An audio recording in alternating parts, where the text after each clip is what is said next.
Percaya saja. Nah, ini dia. Ya, tentunya sedikit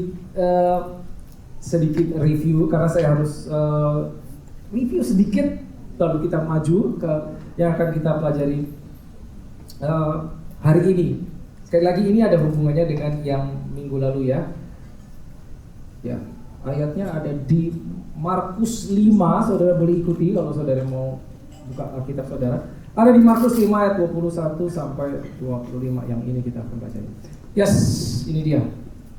Ya, nah ini review sedikit dari minggu lalu. Oke, saya bacakan bagi saudara bahasa Indonesia. Sesudah Yesus menyeberang lagi dengan perahu, orang banyak berbondong-bondong datang lalu mengerumuni dia sedang ia berada di tepi danau. 22. Datanglah seorang kepala rumah ibadat yang bernama Yairus. Ya, diberitahu namanya di situ ya, namanya Yairus. Ketika ia melihat Yesus, tersungkurlah ia di depan kakinya. 23. Dan memohon dengan sangat kepadanya. Anakku perempuan sedang sakit, hampir mati. Datanglah kiranya dan letakkan tanganmu atasnya, supaya ia selamat dan tetap hidup. Ya, sampai situ dulu. Ya, sekali lagi kita udah belajar banyak bahwa setiap saudara membaca Alkitab atau saudara mendengar cerita dari Alkitab, the best way, cara terbaik adalah tempatkan diri saudara di dalam setting cerita tersebut, sehingga saudara bisa memahami kira-kira apa yang dialami orang ini. Ya, jadi kita bukan hanya membaca sebuah cerita, tapi kita berusaha memahami apa yang dialami, rasanya seperti apa orang tersebut.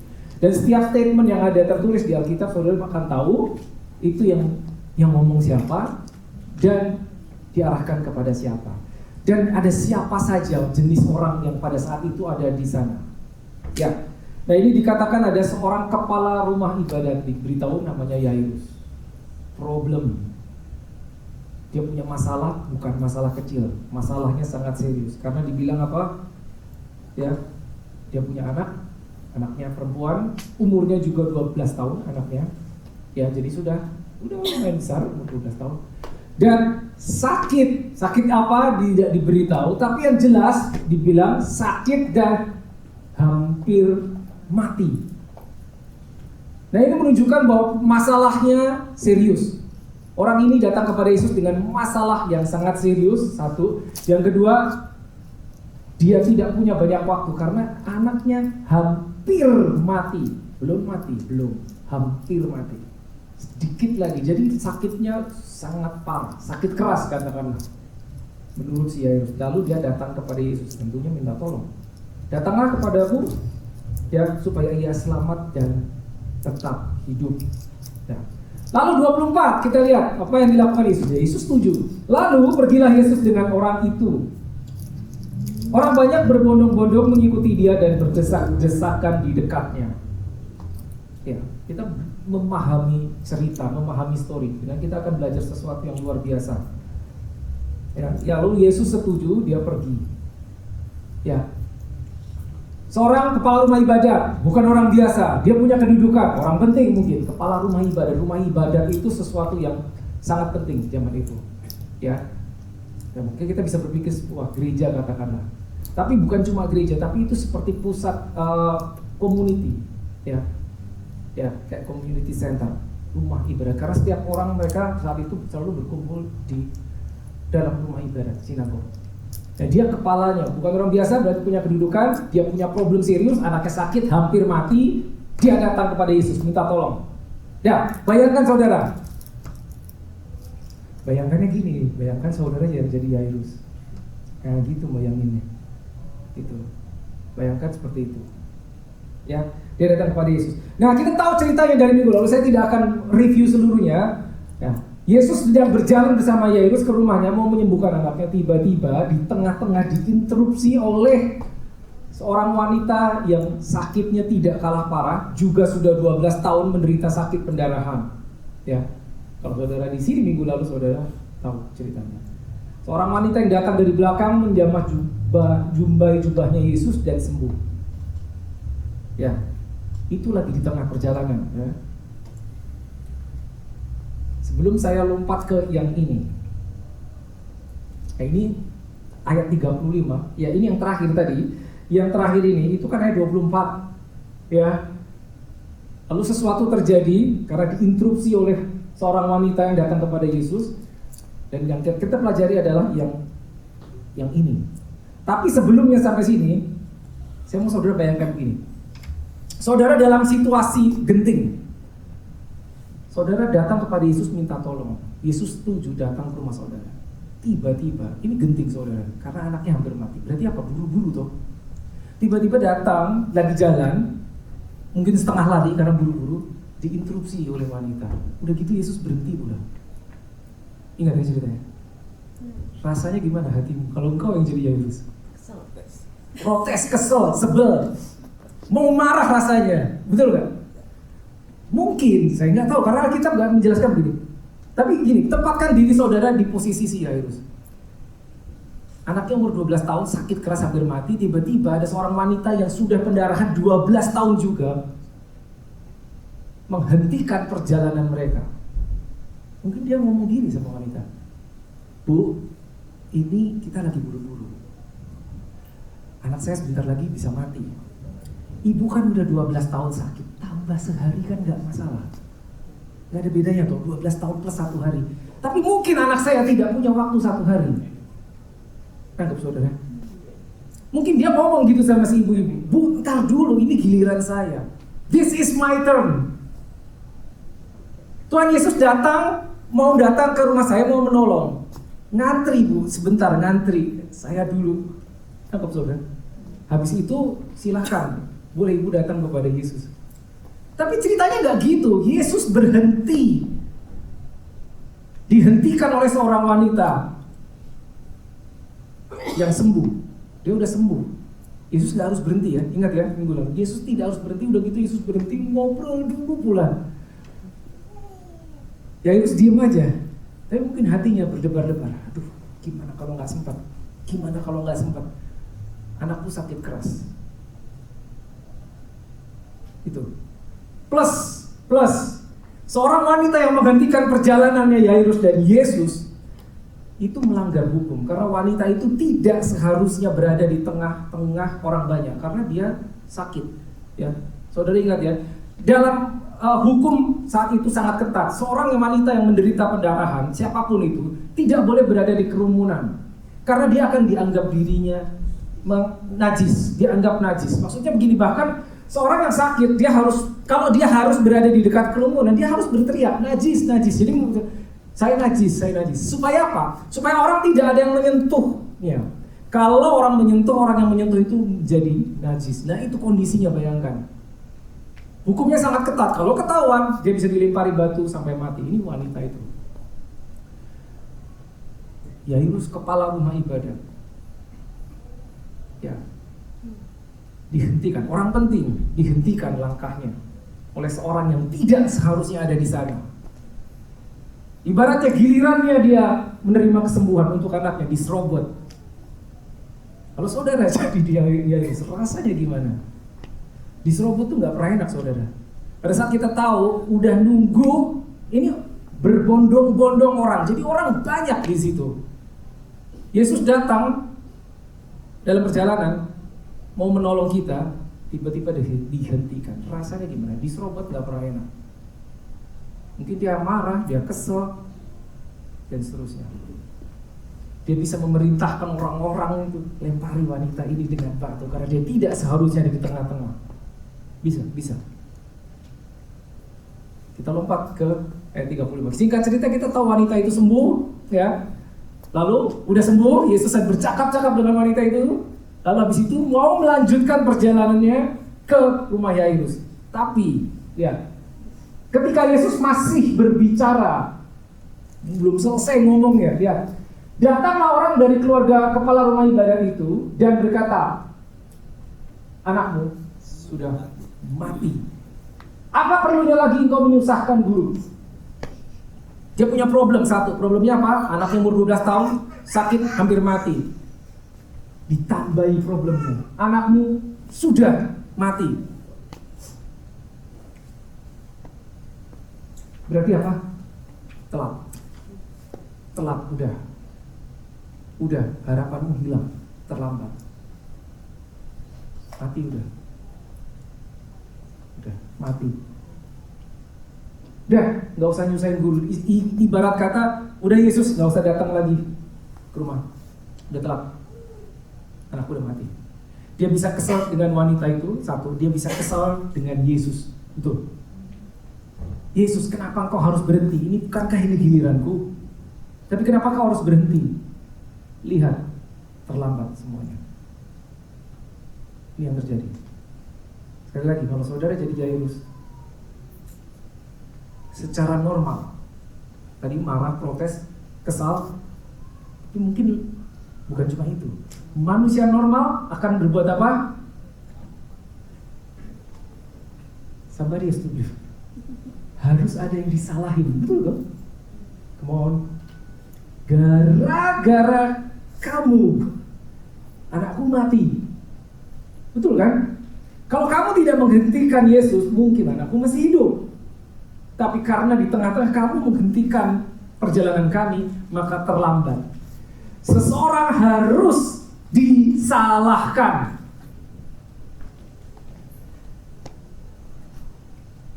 Kita sering dengar cerita seperti itu. Pada saat sesuatu tidak terjadi seperti yang kita harapkan, ini salahnya siapa? Benar gak sih? Halo? Dalam cerita ini, dia itu ya, wanita itu yang salah. Orang kan kamu harusnya nunggu. Ini kan giliran saya.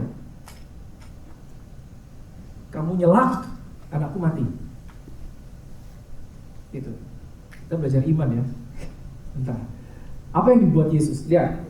36. Tetapi Yesus tidak menghiraukan perkataan mereka, tidak menghiraukan ini nih, anakku mati. Statement ini tidak dihiraukan oleh Yesus. Dan berkata kepada kepala rumah ibadat, ini keren banget nih. Jangan takut, percaya saja. Bahasa Inggrisnya bagus. As soon as, ini nggak ditemukan dalam bahasa Indonesia. As soon as Jesus heard the word that was spoken, kan di sini nggak lihat. Tetapi segera setelah Yesus mendengar statement ini, ya, he said to the ruler of the synagogue, don't be afraid, only believe. Kenapa harus as soon as? Immediately. Jadi lagi di tengah perjalanan, salah seorang dari rumahnya datang ngasih kabar buruk. Yesus bilang, dia tidak menunggu, langsung bilang, jangan takut, percaya saja. Kenapa? Harus as soon as. Kenapa harus immediately? Karena Yesus tahu, kalau dia nggak langsung ngomong ini, jangan takut, percaya saja, detik berikutnya si Yairus pasti ngomong sesuatu. Betul kan? Detik berikutnya Yairus pasti akan menyalahkan wanita ini. Detik berikutnya dia akan mengeluarkan statement of unbelief yang bertentangan dengan apa yang dia percayai. Nah, ini pada saat Yesus bilang jangan takut. Nah, kita tahu ini trademarknya Yesus. Apapun situasi kita, apapun yang kita hadapi, separah apapun, kalau Yesus tiba-tiba muncul di hadapanmu, dia pasti ngomong ini. Jangan takut. Pada saat murid-murid di tengah laut ditimpa badai, ini juga yang dibilang, jangan takut. Itu trademark, jangan takut. Percaya saja. Pertanyaannya, percaya sama apa? Yesus percaya sama apa? Orang udah telat, anak saya sudah mati. Apalagi yang saya harus percaya? Kepikir gak saudara? Apanya yang mau dipercayai? Percaya dengan imanmu pada saat engkau tadi datang, belum lama datang kepadaku, minta tolong kepadaku, tolong Tuhan, datang kepadaku, anakku sakit. Itu kau percaya. Di tengah-tengah terjadi sesuatu, tapi Yesus bilang, udah, percaya apa yang sudah kau percayai dari semula, meskipun terjadi ini. Nggak suka kau? Enggak.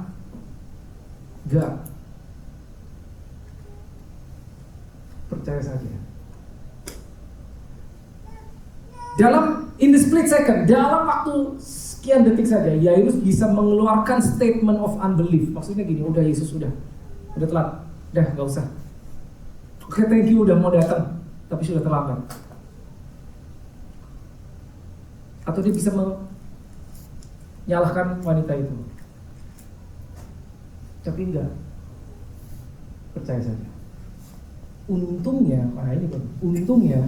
untungnya kita tahu Yairus nggak ngomong apa-apa, dia diam. Tapi kita nggak tahu hatinya seperti apa. Tapi dia diam, dia tidak bicara apapun.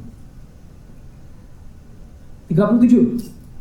Lalu, ini udah sampai rumahnya, Yesus tidak memperbolehkan, Yesus tidak memperbolehkan seorang pun ikut serta kecuali Petrus, Yakobus dan Yohanes, saudara Yakobus. Ingat, orang berbondong-bondong mengikuti Yesus. Tapi begitu sesuatu terjadi, Yesus bilang, stop, kalian jangan ikuti saya. 3 orang aja. Ini. Petrus, Yakobus dan Yohanes. Kenapa cuma 3?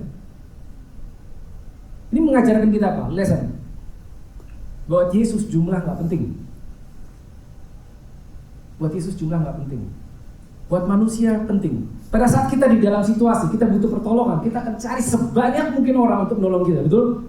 Kita akan kasih tahu kiri kanan depan belakang. Kondisi kita begini, tolong dong saya. Atau tolong doakan saya. Saat kita sakit, tolong doakan saya. Kita kirim SMS ke banyak orang. Mereka cuma kirim GWS. GWS has no power, I'm telling you, no. GWS. Bahkan nggak sempat bilang get your GWS. Kalau Yesus enggak gitu, enggak. Numbers do not matter. Enggak masalah. 3 aja cukup. Yang lain gak usah ikut. Kenapa? Karena yang boleh ikut adalah orang yang punya iman sama dengan dia. Saudara tahu kalau sepanjang Alkitab, saudara baca sepanjang Injil, ini 3 orang ini selalu yang dibawa. Petrus, Yakobus dan Yohanes. Loh, dia punya murid 12. Dari 12 aja cuma 3 yang diambil dibawa. Itu. Ini ring satunya Yesus. Ya, jumlah nggak penting. Buat Yesus nggak penting. Itu pelajarannya. Faith yang penting. Meskipun cuma sedikit, kalau itu punya iman, itu yang penting. Makanya dia mengajarkan jika 2-3 orang, betul kan? Ya, percaya dalam namaku, maka aku ada di tengah mereka. Bukan 20-30 orang, 2-3 aja. Ini juga cuma 3 orang. Oke, lanjut 38. Mereka tiba, nyampe akhirnya di rumah kepala rumah ibadat itu, dan di sana dilihatnya orang ribut, menangis dan meratap dengan suara nyaring. Ya, ini budaya. Ada kematian, orang sekampung datang meratap rame-rame. Kalau di Indonesia apa ya?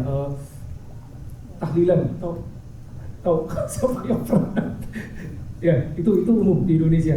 Ya, pasti kan gitu tuh, jalan tutup langsung pasang bendera kuning. Oh, berarti ada yang meninggal. Banyak orang tahu di situ, meratap lah dan macam-macam, melayat dan seterusnya. Ribut, menangis, meratap dengan suara nyaring. Nah, ini luar biasa. 39 ya. Sesudah Yesus masuk, ia berkata kepada orang itu, mengapa kamu ribut dan menangis? Anak ini tidak mati, tapi tidur. Statement of faith. Semua orang tahu anak itu mati, tapi Yesus masuk sampai ke dalam arena, masuk ke dalam lokasi. Dia harus mengatakan sesuatu. Imannya dia. Ya, ingat ya, minggu lalu kita belajar faith, hears, mendengar, mengatakan dan bertindak. Ya, saudara masih ingat kan? Kalau nggak ingat, saudara harus lihat rekamannya. Ya, hears, faith speaks, and then faith takes action. Meskipun dengan risiko. Yesus juga gitu, ngomong dia. Anaknya enggak, anak ini tidak mati tapi tidur. Meskipun kelihatan bertentangan dengan kenyataan. Nah, saya harus masuk ke reference Yohanes 11 ayat 11. Saudara ingat bagaimana Yesus sebelum dia membangkitkan Lazarus, ya? Ya, ingat ya, itu paling terkenal. Bagaimana dia membangkitkan orang mati, ya? Yohanes 11 ayat 11. These things he said, and after that he said to them, our friend Lazarus sleeps, but I go that I may wake him up. Lazarus tidur. Jelas-jelas Lazarus mati, udah dikubur 4 hari. Yesus bilang enggak, dia cuma tidur. Kenapa? Because in the kingdom of God tidak ada kamus, di dalam kamus Yesus nggak ada kata mati. Nggak ada. Tidur bisa dibangunin. Gitu. Itu imannya Yesus. Dia nggak peduli orang lain bilang itu mati. Ya. Jadi Yesus harus mengeluarkan statement of faith. Nggak mati, tidur. Ya, sudah ya. Nextnya. Tetapi, ini apa maksudnya? Mereka mentertawakan dia. Ini apa? Resiko. Kita udah tahu resikonya pada saat wanita tadi yang kedapatan berada di tengah-tengah orang banyak yang tidak seharusnya di situ, risikonya dilempari batu kan. Ya. Iman selalu ada risikonya. Tetapi mereka mentertawakan Yesus.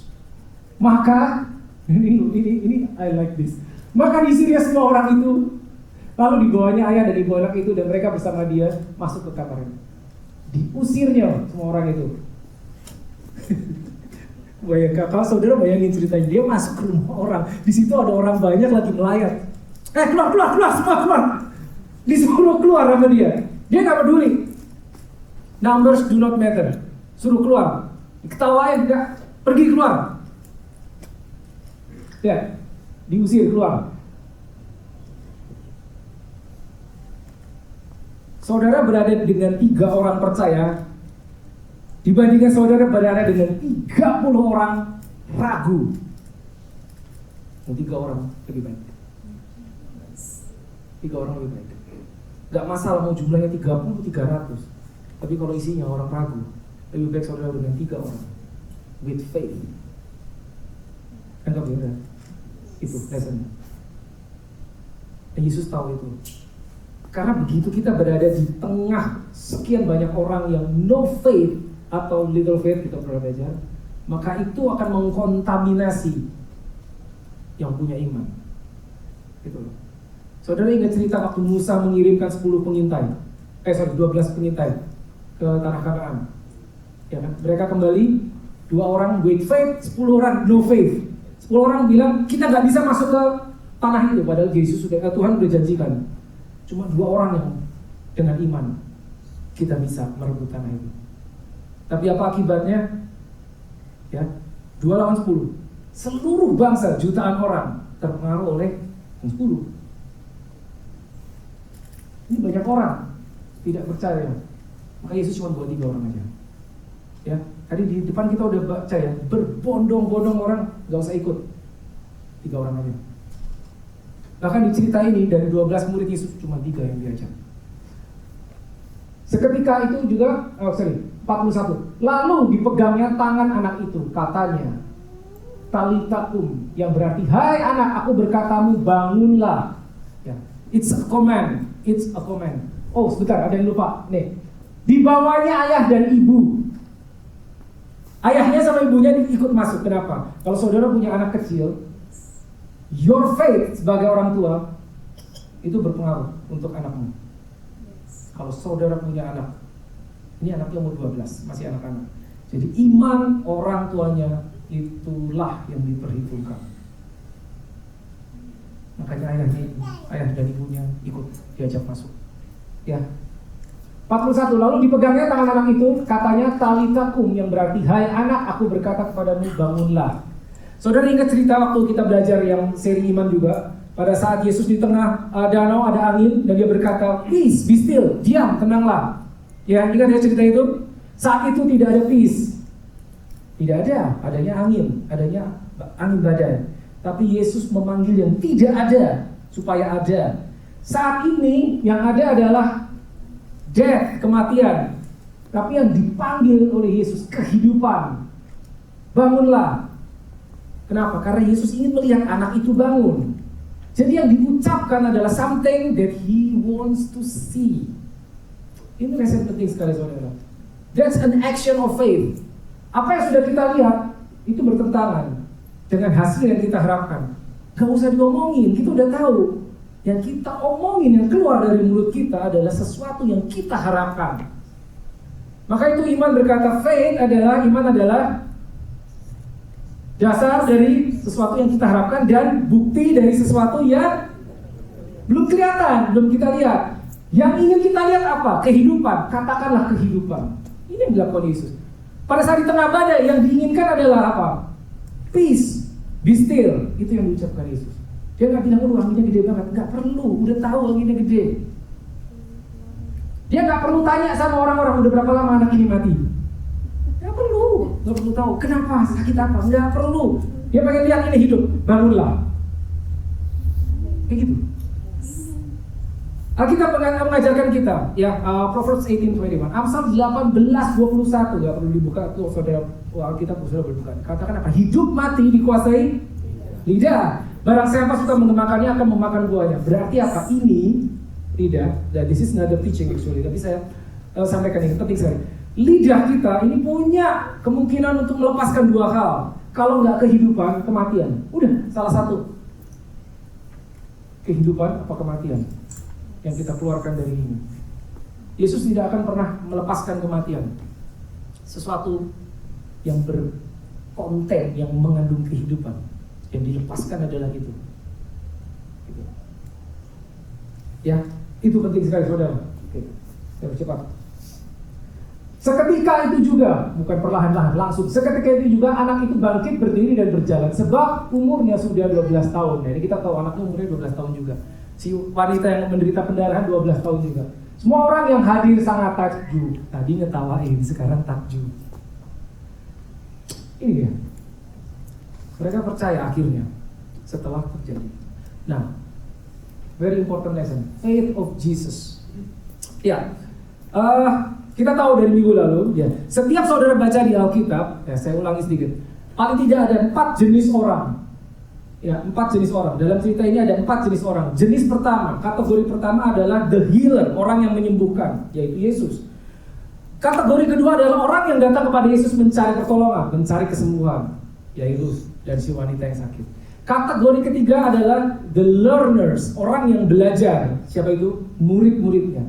Kategori keempat adalah the unbelievers, biasanya orang Farisi. Nah, saat saudara membaca, mendengar, melihat hal seperti ini, gambarkan dirimu sebagai salah satu dari 4. Yang mana? The healer, orang yang mencari kesembuhan, orang yang belajar, atau non-believers, Farisi. Ya, saya harap bukan yang keempat. Dan saya sudah sampaikan minggu lalu, dari keempat kategori orang ini dalam setiap cerita, yang paling mendekati dengan keadaan saudara adalah yang nomor 1, the healer, Yesus. Sebetulnya itu bukan yang orang yang belajar, bukan rasul, bukan. Kenapa? Karena satu-satunya dari 4 grup ini yang punya Roh Kudus cuma Yesus. Amen. Kalau saudara lahir baru, saudara punya Roh Kudus. Jadi yang paling mirip dengan engkau, Yesus. Yes. Nah, kenapa saya sampaikan ini? Karena suatu saat engkau yang harus berdiri dan berkata, bangkit dan berjalan. Kalau saudara sedang butuh pertolongan, saudara datang kepada Tuhan Yesus, good, that's okay, nggak apa-apa.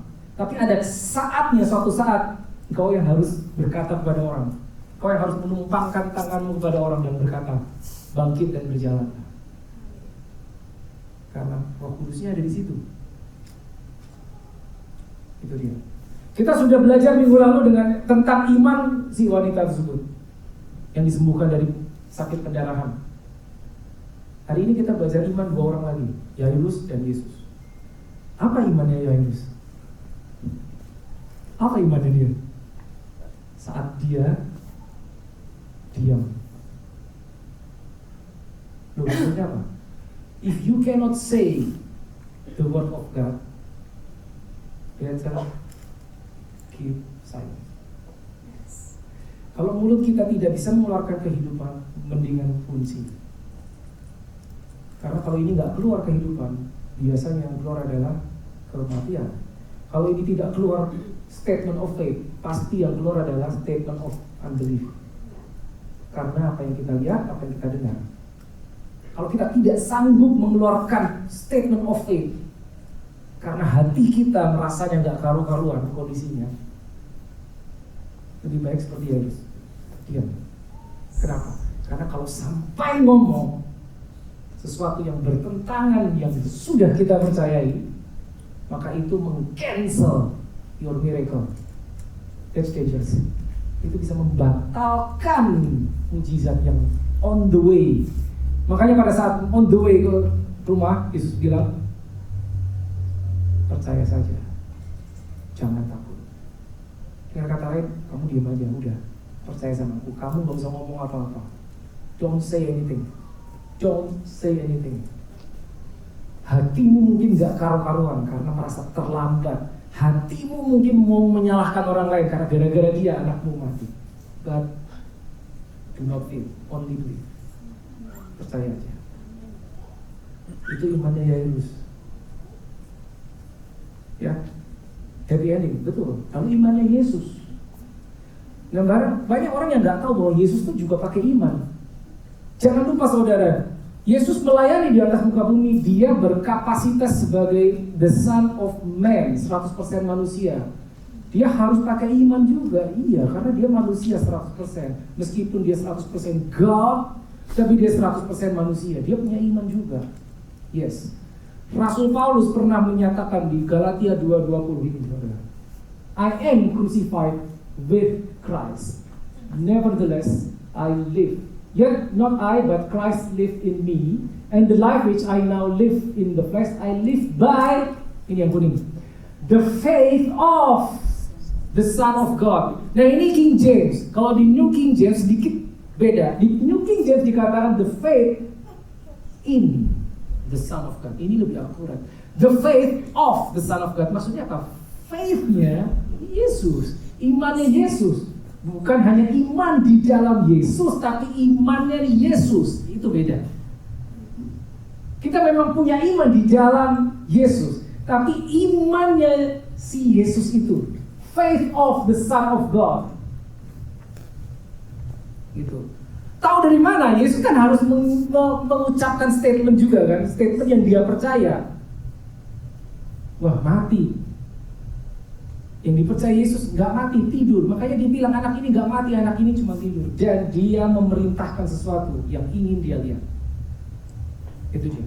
Faith of Jesus, faith of the Son of God. Itu yang kita perlu. Itu yang kita perlu. Jadi ada imannya si wanita itu kita sudah belajar minggu lalu. Lalu imannya Yairus kita belajar. Dan imannya Yesus. Imannya Yesus.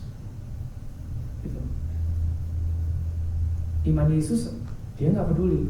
Udah telat kata orang, nggak masalah. Gitu. Iman Yesus seperti apa? Kurang banyak orangnya, nggak masalah. 3 orang cukup. Puluhan orang, ratusan orang, nggak perlu. Dikit aja, nggak masalah. 3 orang itulah orang yang dipercaya Yesus. Gitu. Gitu.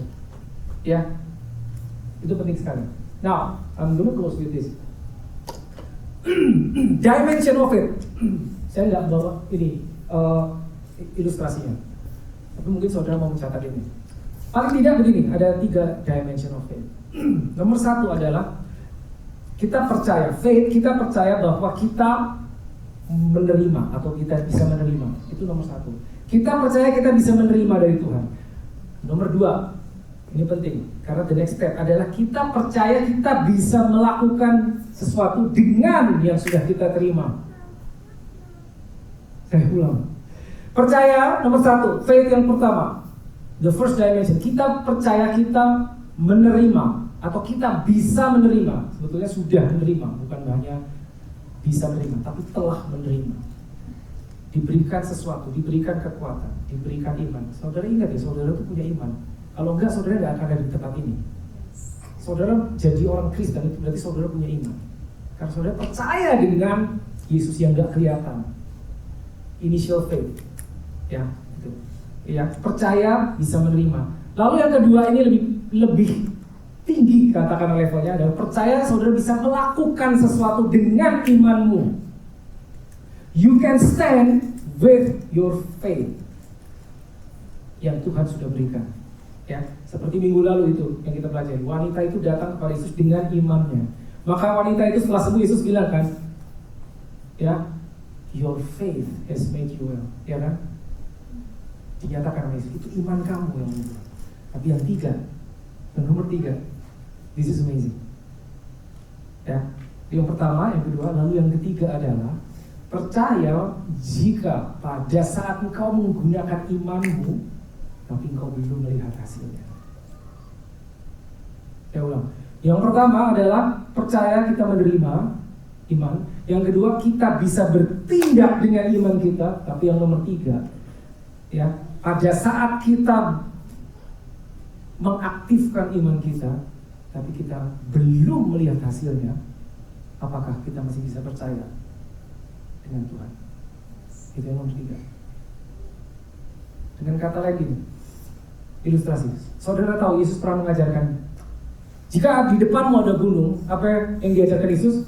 Berkatalah kepada gunung ini suruh pindah, suruh menyingkir, betul kan? Ya. Maksudnya gini, yang nomor 3 itu pada saat engkau udah berkata, tapi gunungnya nggak pergi-pergi. Itu dia. Apakah engkau masih percaya dengan ajaran Yesus? Apakah engkau masih percaya dengan pribadi Yesus yang ngajarin seperti itu? Pada saat kita sudah activate our faith, pada saat kita sudah berdoa, menunggu, tapi jawabannya belum datang. Apakah engkau masih bisa percaya, Lord, I trust you? Itu yang nomor 3. Gitu. Nah, apa bedanya? Suka tidak suka, saudara akan sampai ke nomor 3. Pasti akan ada di situasi seperti itu. Itu yang namanya ujian iman. Yang itu saja sampai. Ya. Bagaimana dia bisa percaya sama Yesus pada saat kelihatannya terlambat, anaknya udah mati. Secara natural ya udah telat. No, gak ada istilah mati buat Yesus. Dia sampai ke nomor 3. Ya. Dia datang kepada Yesus, dia percaya dia bisa menerima. Ya kan? Dia bisa menggunakan imannya berjalan bersama Yesus. Tapi tanpa disangka-sangka dia sampai ke nomor 3. Pada saat kondisi yang sudah buruk menjadi sangat buruk. Terlambat, anakmu udah mati. Udah gak ada harapan. Apakah masih bisa percaya sama Yesus? Kondisi kita mungkin sedikit berbeda. Kenapa? Karena Yesusnya gak kelihatan. Yang kita punya itu cuma firman. Yang kita punya cuma Alkitab yang isinya cerita tentang Yesus, yang isinya firman Tuhan. Tapi kalau kita bisa percaya bahwa firman yang ada di Alkitab itu hidup dan itu roh, dan pada saat Tuhan udah ngomong, itu pasti dilakukan sama dia. Itu kita masuk ke the next step of our faith. Itu saudara yang perlu kita ingat. Ya. Satu lagi, ya, selalu gini saudara. Sekali lagi saya nggak tahu kondisi saudara apa. Mungkin saudara baik-baik aja. Mungkin saudara ada yang sedang dalam pergumulan berat, atau dalam pergumulan tapi tidak terlalu berat, saya tidak tahu, ya, saudara yang tahu. Tapi apapun kondisimu, ya mungkin ada saatnya saudara harus berdiri dengan imanmu untuk orang lain, bukan untuk saudara sendiri. Si Yairus datang kepada Yesus untuk anaknya, bukan untuk dia. Ya, ingat, orang yang disebut Yesus great faith, kita udah belajar seri kedua apa itu great faith. Pada saat itu Yesus berkata kepada seorang perwira Romawi, bukan orang Israel. Dia datang kepada Yesus untuk hambanya, bahkan bukan untuk anaknya, bukan untuk dia. Dengan kata lain, dia berdiri dengan imannya untuk orang lain. Yang sakit bukan dia. Jadi kalau kondisi saudara baik-baik aja, this is the best time to exercise your faith. Karena kita nggak tahu besok saudara akan ketemu siapa. Kita nggak tahu bulan depan siapa yang akan membutuhkan. Mungkin the person next to you yang perlu. Mungkin tetangga saudara, mungkin saudara relatif, famili saudara yang perlu. Dan imannya ada di tempatmu, bukan di tempat dia. Mungkin the person next to you perlu, but the faith is in you, bukan di orang yang di sebelahmu. Saudara bisa berdiri dengan iman saudara. Karena saudara sudah tahu, mungkin sebelahmu belum tahu. Mungkin saudaramu yang di luar belum tahu. Tapi pada saat kau tahu, kau bisa berdiri buat dia. Ini cerita mengajarkan kita. Ada beberapa orang yang berdiri datang kepada Yesus untuk orang lain, dan imannya diperhitungkan Yesus. Ya, tapi ingat, sekali lagi kita akan selalu sampai ke tahap ketiga. Ya, seperti ujian iman. Pada saat kita sudah berdoa, pada saat rasanya kita sudah melakukan semua yang kita tahu, tapi jawabannya belum datang. Pada saat kita udah bilang gunung menyingkir, gunungnya nggak pergi-pergi. And then what? Apakah kita langsung tutup Alkitab kita dan kita bilang, kayaknya nggak benar apa yang ditulis. Kayaknya ini bukan untuk saya. Ingat hari ini, only believe. Let's pray.